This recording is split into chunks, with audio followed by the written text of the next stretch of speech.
Hello. I am just hoping that everything is landing properly. Okay. I think I understand now the audio. I'm hoping hoping this works. It's Monday, and you know what it is if you're watching. It is Monday Musing. We are going to pick a virtue, and it is going to help us to focus in this week. So I have lined it up, and in a second I'm going to screen share, and then I'm dialed up the Virtues Project website, as you can see, and I'm going to do a Virtues pick. This is an app that is free and available. You don't need to sign up or submit your email or become a member. You can just come to the website at virtuesproject.com and do a Virtues pick. If you're interested in doing a more advanced pick, you can also go to the personal life page and you can do a 5-card issues-oriented spread. So today, for the purpose of the Monday Musing, we are going to do a Virtues pick. And I'm going to set the intention for renewal and refreshed idealism and new opportunities and possibilities for unity. So what will bring us together under that umbrella? That's my request. That's my call. What angel will help us this week to come together? I'm going to click on this and a card's going to pop up. Look at that. I'll adjust the screen. Contentment. Contentment is an awareness of sufficiency, a sense that we have enough and we are enough. It is appreciating the simple gifts of life. Friendship, books, a good laugh, a moment of beauty, a cool drink on a hot day. Being content, being contented, we are free from the pull of greed and longing. We trust that life provides what we need when we need it. Contentment allows us to experience satisfaction with what is.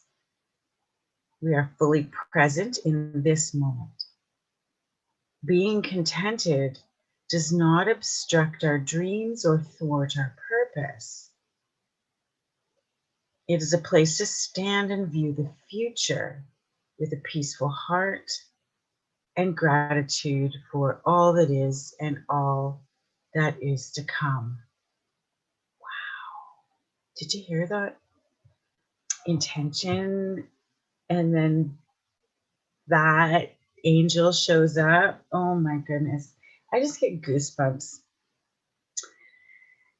Zoroastrianism, the Yasna 43 says, love came up to me, showing me that a contented mind is best for growth. The practice of contentment. I allow myself to be satisfied and grateful. I trust that I am enough. I enjoy where I am and what I have.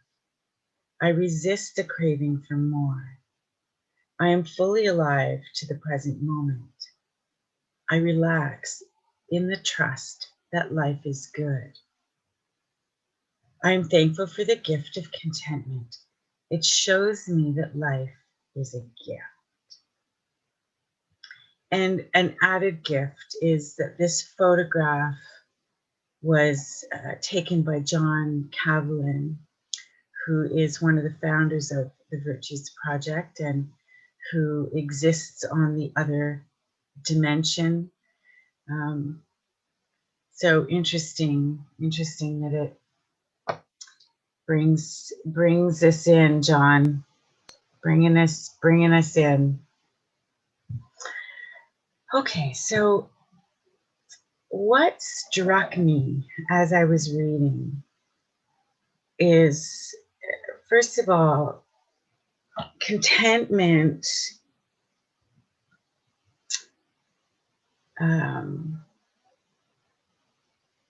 requires things. So you can't just, say, I'd like to have contentment. There's this hierarchy of needs that needs to be satisfied before contentment can really drop in and before we can really own contentment. Yes, we can call it in by appreciating, and yes, we can remind ourselves in gratitude journals and daily ways and, constant ways. We can remind ourselves how grateful we are, how lucky we are, how privileged we are. But that doesn't get to contentment if we don't know where the next meal is coming from. We don't trust the people around us to keep us safe or informed or heard. That, if we don't feel part of the circle that exists around us. And that happens constantly, where we're disconnected from the people we most want to be connected to, and for whatever reason,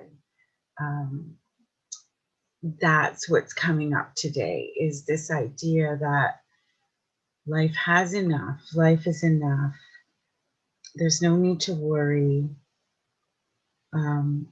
Even if we need to live on rice and beans or, pasta for 6 months, or,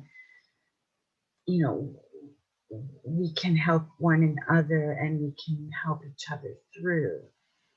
So contentment, we rely on one another.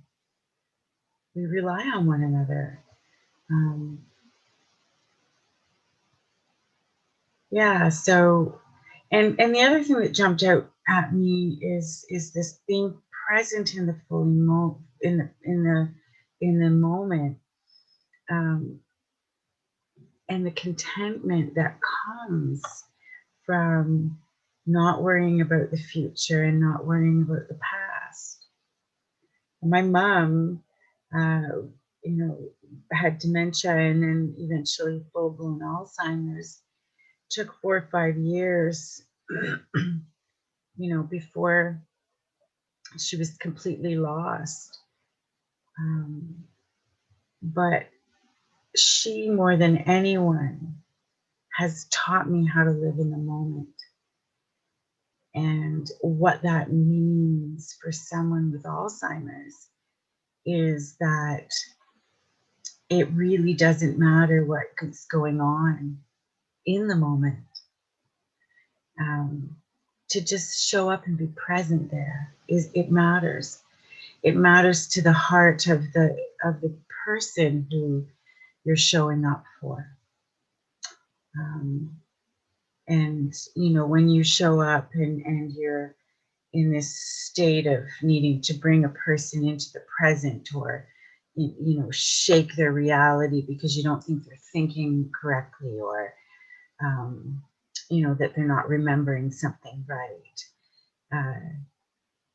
It's a gift to them when we meet them where they're at, because with memory loss and with something like Alzheimer's, there is no, as much as we desire for someone's memory to be replenished and restored and repaired or whatever, it's really a shift in our reality that needs to happen in order to bring contentment. Because if we're in a constant state of disapproval because someone's not meeting our expectations, even if it's someone with Alzheimer's, they're going to feel that frustration.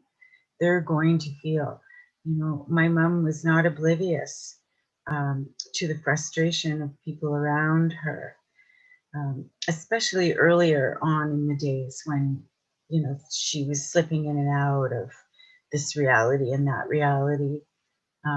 There were moments where she was almost in both worlds, where you could see that she was aware that she was slipping in and out of, let's call it consciousness, this reality. And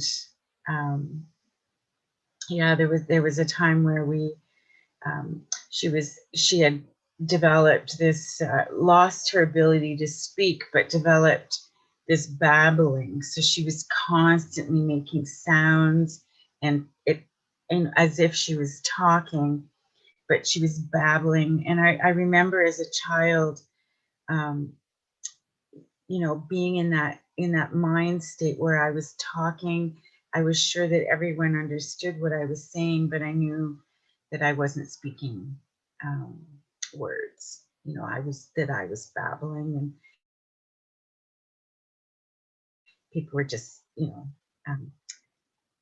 pretending that they could understand what I was saying. But with my mom, this one day she was babbling and actually said the word karma. So that word made her stop in her tracks, and she broke out laughing, and of course we broke out laughing. It was almost as if she knew that one of the words that she said was screwy, and in her mind karma was the screwy word, and everything else that she was saying was making absolute sense. But for us listening, she was actually babbling, and the only word that was legible was karma. And that word made her stop in her tracks and burst out laughing. It was really an interesting moment, because we really got to see contentment happen in the different levels of perception. I don't know how else to explain it.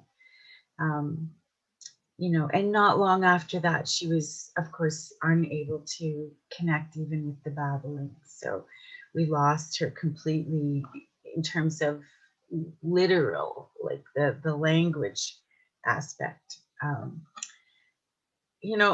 just, I'm not sure why I'm talking about my mom today, but, it reminds me too that when we got frustrated and when people were thought it was important to bring her into our reality, no, that's not, you're not remembering that correctly, or no, it's not Saturday today, or don't you remember I only come on Tuesdays and today's Tuesday because I'm here, like, duh. When she was addressed in that way, like with that kind of discontent from a person, she sensed it, she knew it. You could feel it in her anxiety levels. But when we were able to meet her where she was at and just nod and engage and pretend that we were there with her, she was completely content. And one more story before I break off here. I worked for a long-term care facility. My job title was comfort care coordinator. And one of the most extraordinary experiences I had was with this fella named, well, let's call him Jay. So Jay had dementia and was lost in this world of his youth, his boyhood. He was also very aggressive, and the staff had him flagged as aggressive, so not to be approached. just to be very, not to go alone, like just to be very cautious around this fellow, which, in my introduction of him, when I first arrived as a staff person, I was very intimidated and very scared by him. It took me probably 6 or 8 months before I was able to warm up to Jay. But here's what happened. Because of my mom and my experience with my mom and my understanding of where she's at and how where I meet her creates her contentment or adjusts somehow her contentment. Jay walked, he just constantly walked the hallways. And so I began just by walking beside him. And every now and then he would stop at the window and he would just stare out the window. And I eventually started asking him questions. What are you seeing? What's new today? How's the weather out there? And through that process, he began to tell stories. And through the storytelling, I was able to enter his world.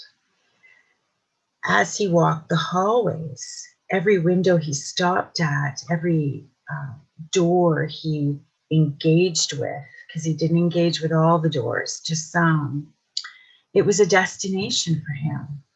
So the one window that looked out over the garden foyer patio area was a gas station. Every time we stopped there, that was the gas station. And he was watching the men either working, fixing cars, pumping gas. And there was also men that were drinking coffee on the porch and talking. And then some other windows were his house, and some other windows were the school ground, the school play yard.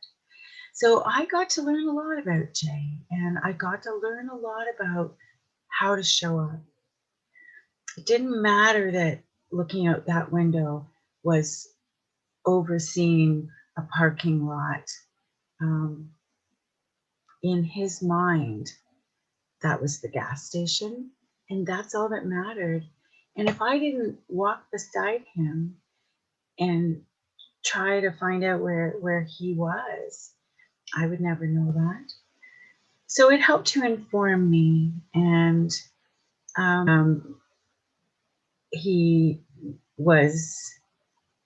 Jay rather, he was a wonderful companion and walking partner.